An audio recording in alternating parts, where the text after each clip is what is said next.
सुबह की पहली किरणों ने आसमान को गुलाबी और नारंगी रंगों से रंग दिया था। हवा में हलचल थी और पुराने बरगद के पेड़ के पत्ते हिल रहे थे, जिससे बालकनी पर परछाइयां नाच रही थी। सना वहां बैठी थी। उसकी डायरी उसके सामने खुली हुई थी। उसके हाथ में एक पेन था जो धीरे से हिल रहा था। उसने ऊपर देखा। उसकी आंखें सुबह के आकाश के कोमल रंगों को दर्शा रही थीं। उसके आसपास की दुनिया जाग रही थी, लेकिन उसका मन अपनी ही दुनिया में खोया हुआ था। एक ऐसी दुनिया जो सपनों, इच्छाओं और एक ऐसे प्यार से बुनी गई थी जो अपना नाम बताने की हिम्मत नहीं कर पाता था। एक गहरी सांस लेते हुए उसने लिखना शुरू कर दिया। शब्द पन्ने पर उतरने लगे। हर एक धड़कन एक ऐसे नाम की गूंज थी जिसे उसने अपने दिल के करीब रखा था। तेरे नाम की धड़कन, उसने लिखा। स्याही थोड़ी सी धुंधली हो गई, जैसे उसके आंसुओं को दर्शा रही हो जो उसकी आंखों से बहने को तैयार थे। बाहर की दुनिया गायब हो गई। चिड़ियों का चहचहाना, शहर की दूर की आवाजें जिंदा हो रही थीं। इनमें से कोई भी मायने नहीं रखता था। इस समय केवल वह थी, उसकी डायरी और अनकही लालसा जिसने उसका दिल भर दिया था। कॉलेज के गलियारे एक नए दिन की ऊर्जा से गूंज रहे थे। हर कोने में जीवन की चहल पहल थी और हर कदम पर एक नई कहानी बुन रही थी। छात्र अपनी कक्षाओं में भाग रहे थे। उनके चेहरों पर उत्साह और चिंता का मिश्रण था। उनकी आवाजें पुरानी दीवारों से टकरा रही थीं, जैसे समय के साथ एक संवाद कर रही थी। इस अफरातफरी के बीच सना शांत अनुग्रह के साथ चली। उसकी चाल में एक अद्भुत शांति थी। उसकी किताबें उसकी छाती से लगी हुई थी, जैसे वे उसकी दुनिया का हिस्सा हो। अचानक गुजरते हुए समूह के एक लापरवाह धक्के से उसकी किताबें फर्श पर गिर गईं। पन्ने बिखरे हुए थे, जैसे किसी ने उसकी दुनिया को बिखेर दिया हो। घबराई हुई चिड़ियों की तरह फड़फड़ा रहे थे, जैसे वे अपनी जगह खोजने की कोशिश कर रहे हों। शर्मिंदगी की लहर उस पर छा गई, क्योंकि वह उन्हें इकट्ठा करने के लिए नीचे झुकी। उसकी आंखों में एक हल्की सी नमी थी। Let me help you with that. उसके विचारों में एक मधुर गहरी आवाज गूंज उठी, जैसे किसी ने उसके दिल के तार छू लिए। सना ने एक युवक की दयालु आंखों में देखा। उसकी आंखों में एक अजीब सी गर्माहट थी, लंबा और सुंदर, एक निहत्थे मुस्कान के साथ, जैसे वह हर किसी का दोस्त हो। उसने बिखरे हुए पन्नों को आसानी से इकट्ठा किया, जैसे यह उसके लिए रोजमर्रा की बात है। उसने उसकी लंबी उंगलियों को देखा, जो किताबों को कोमलता से संभाल रही थी। जिस तरह से उन्होंने किताबों को कोमल श्रद्धा से संभाला, वह सना के दिल को छू गया। थैंक यू, उसने मर्मर्ड। उसकी आवाज में एक हल्की सी झिझक थी। उसके गाल गुलाबी हो गए, जैसे किसी ने उसकी भावनाओं को पढ़ लिया हो। No problem at all, उसने जवाब दिया। उसकी आवाज में एक अजीब सी आत्मीयता थी। उसे उसकी आखिरी किताब देते हुए जैसे वह उसे एक अनमोल खजाना सौंप रहा हो। I'm Marian, by the way, guest lecturer in literature. उसकी आवाज में गर्व और विनम्रता का मिश्रण था। सना, उसने जवाब दिया। उसकी आवाज मुश्किल से फुसफुसाहट थी, जैसे वह अपने नाम को छुपाना चाहती हो। उसकी आवाज मुश्किल से फुसफुसाहट थी, जैसे वह अपने नाम को छुपाना चाहती हो। एक क्षण के लिए उनकी आंखें मिली, जैसे वे एक दूसरे की आत्मा को पढ़ रहे हों। उनके बीच एक मौन स्वीकृति पारित हुई, जैसे वे एक दूसरे को वर्षों से जानते हों। फिर विनम्रता से सिर हिलाते हुए आर्यन आगे बढ़ गया। उसकी चाल में एक अद्भुत आत्मविश्वास था। सना को भावनाओं के बवंडर में छोड़कर उसके दिल में एक अजीब सी हलचल थी। मुलाकात जितनी संक्षिप्त थी, उसने उसके दिल पर एक अमिट छाप छोड़ी थी। यह एक ऐसा पल था जिसे वह कभी नहीं भूल पाएगी। पुरानी किताबों की दुकान में हवा पुराने कागज और भूली हुई कहानियों की गंध से भरी हुई थी। यह एक ऐसी जगह थी जहां समय ठहर सा गया था और हर कोने में इतिहास की एक परत जमी हुई थी।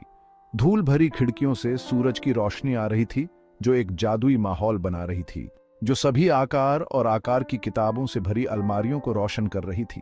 हर किताब अपने आप में एक अनकही कहानी थी, जो किसी न किसी के जीवन का हिस्सा रही थी। सना अलमारियों को देख रही थी। उसकी आंखों में एक अजीब सी चमक थी। उसकी उंगलियां रीढ़ की हड्डी को ट्रेस कर रही थीं, जैसे कि ब्रेल पढ़ रही हो। वह रुकी, जैसे किसी अदृश्य धागे ने उसे खींच लिया हो।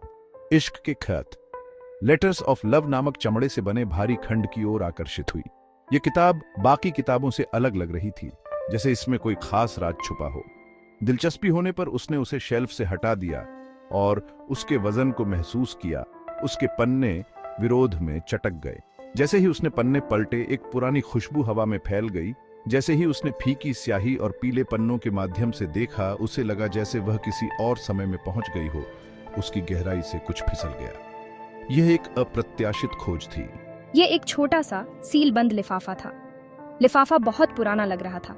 उम्र के साथ कागज भंगुर हो गया था, जैसे कि वह किसी भी क्षण टूट सकता हो। स्याही फीकी पड़ गई थी, लेकिन फिर भी दिखाई दे रही थी। यह एक समय की निशानी थी। टू माई बिलवेड, यह पढ़ा, और सना के दिल में एक अजीब सी हलचल मच गई। शब्दों ने सना की रीढ़ की हड्डी को कंपा दिया। यह एक ऐसा अनुभव था जिसे वह कभी नहीं भूल सकती थी। उस पर एक अजीब सी अनुभूति छा गई, जैसे कि वह किसी रहस्य के करीब पहुंच गई हो। जिज्ञासा और घबराहट का मिश्रण। यह पत्र किसने लिखा और यह किसके नाम संबोधित था? ये सवाल उसके मन में गूंज रहे थे। और यह किसके नाम संबोधित था? क्या यह किसी भूले हुए प्रेम की कहानी थी? किताबों की दुकान अपनी खामोश कहानियों और भूले हुए रहस्यों के साथ एक जीवित संग्रहालय की तरह लग रही थी। अचानक एक ऐसे अतीत के द्वार की तरह महसूस हुई जिसकी वह केवल कल्पना कर सकती थी। यह एक ऐसा क्षण था जो समय से परे था। लिफाफे को ध्यान से पकड़े हुए सना ने अज्ञात लेखक से एक अजीब संबंध महसूस किया। यह एक ऐसा संबंध था जो शब्दों से परे था। उनके शब्द वर्षों से छिपे हुए एक ऐसे प्रेम की फुसफुसाहट करते थे जो समय से परे था, और सना के दिल में एक नई जिज्ञासा जगा रहे थे। उसके भीतर जिज्ञासा की चिंगारी जगाता था। यह एक नई यात्रा की शुरुआत थी, एक ऐसी यात्रा जो उसे अतीत के रहस्यों की ओर ले जाएगी। आर्यन अपने मंद रोशनी वाले अध्ययन में अकेला बैठा था। सन्नाटा केवल एक प्राचीन घड़ी की लयबद्ध टिक टिक से टूट रहा था। अपने हाथों में उसने एक फीकी तस्वीर रखी थी। हंसती आंखों और शरारती मुस्कान वाली एक खूबसूरत महिला ने उसे देखा। उसकी उंगलियों ने उसके चेहरे की रूपरेखा का पता लगाया।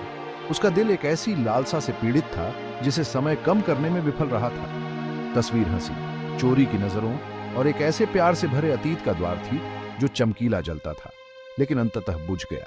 तुम क्यों चली गई अनन्या? भाग्य ने हमें क्यों अलग कर दिया? कमरे के सन्नाटे में अनुत्तरित प्रश्न गूंज उठे। उसके जाने का दर्द, हालांकि सालों पुराना था, फिर भी कच्चा महसूस होता था। एक ऐसा घाव जो भरने से इनकार करता था। उसने अपनी आंखें बंद कर ली, खुद को उन यादों के हवाले कर दिया जो उसे सताती थी।